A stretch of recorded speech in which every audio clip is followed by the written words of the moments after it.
Hello, welcome to my series of videos regarding bankruptcy. Today we are going to talk about the 341 Meeting of Creditors for Chapter 7 debtors, and this video is intended to give you an understanding of the process and relieve you from any anxiety that you may have. My name is Andres Montejo. I'm a bankruptcy lawyer and only practice in South Florida.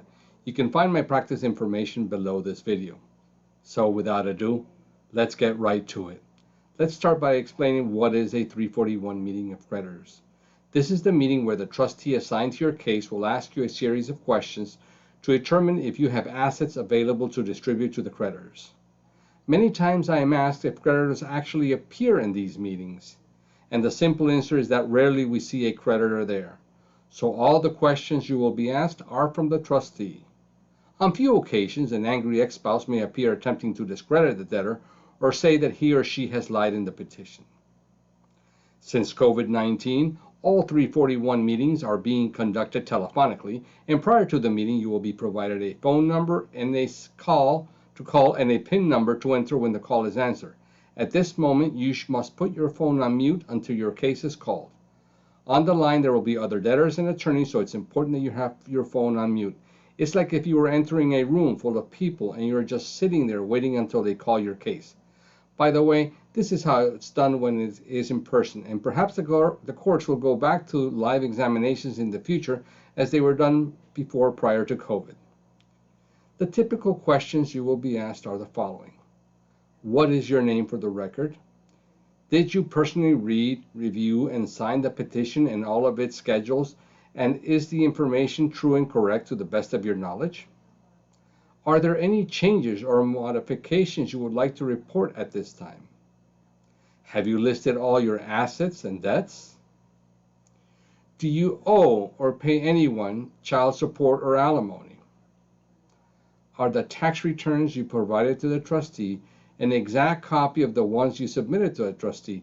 This question is kind of awkward since you actually didn't provide the tax returns to the trustee, but what they mean is if the tax returns you provided to your attorney, who then provided them to the trustee, are the same ones that you provided to the IRS.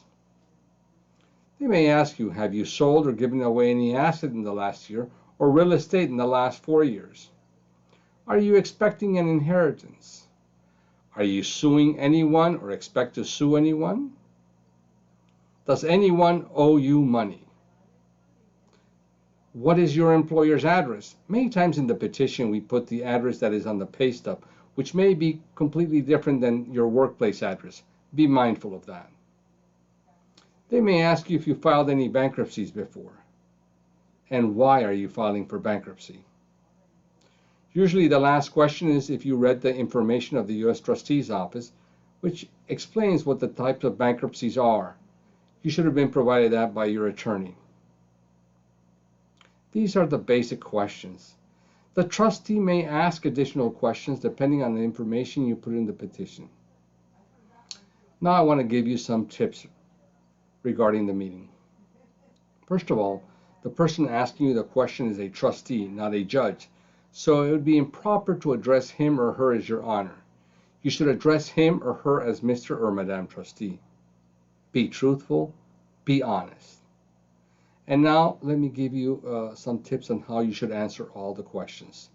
There are 5 ways to answer every single question. They are yes, no, I don't know, I don't remember, and if it doesn't fit in any of these 4, then you must give a short, precise answer. For example, did you like my video? Yes. Do you want to go to Mars? No. What is the distance between Earth and the Sun? I don't know. What clothes did you wear last Monday? I don't remember. A typical question that would require a different answer than yes, no, I don't know, or I don't remember is, why are you filing bankruptcy? You should give a short, precise answer regarding that. The issue is that if you give a yes, no, I don't know, or I don't remember answer with a tag attached to it, you're only opening yourself for additional questions. Let me give you a simple example. They may ask you, are you expecting an inheritance? No. But my mother did tell me that she was going to add me to the inheritance, and, I don't know if she may die now or later, but, there's a lot of money there. It was a yes or no question. By you adding all that stuff, you've opened yourself up to additional questions from the trustee.